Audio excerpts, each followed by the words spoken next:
Have you ever had that feeling, as a kid, when the lights go out and the world you know completely transforms? One minute, your bedroom is a safe haven, a fortress of pillows and toys. The next, it's a landscape of lurking shadows and unseen things. That's where our story begins. In the dead of night, where a sliver of cold, blue moonlight cuts through the darkness, painting a pale stripe across the floor. Everything is still. The only sound is the quiet, rhythmic breathing of a 7-year-old boy tucked into his bed. But he isn't asleep. His eyes are wide open, fixed on one thing, the old wooden closet in the corner of the room.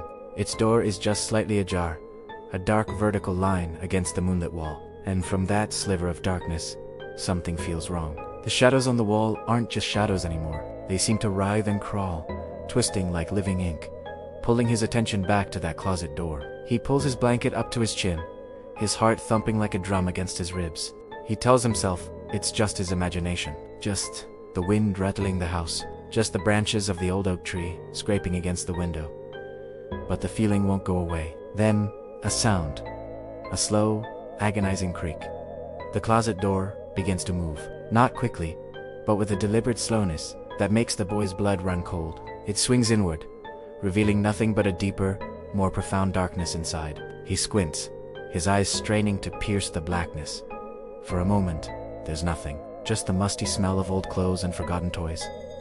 But then, he sees them, the faint pinpricks of red light, hovering in the void. They're barely visible, like distant embers in a dying fire, arete real.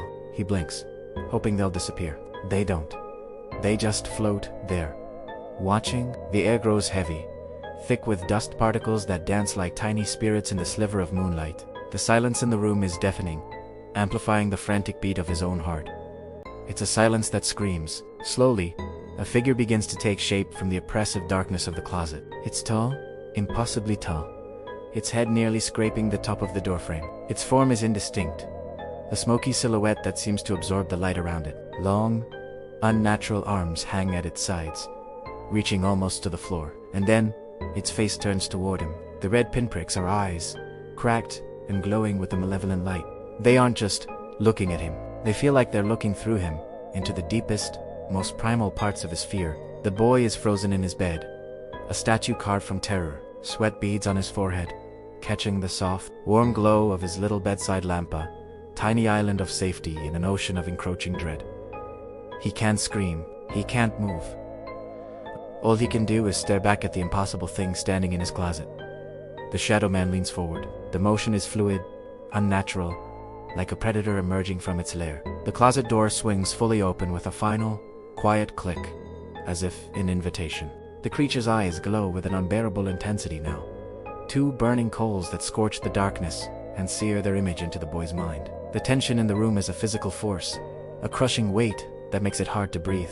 The soft light of his lamp seems to flicker, to shrink, threatened by the overwhelming presence of the shadow. It's no longer just in the closet.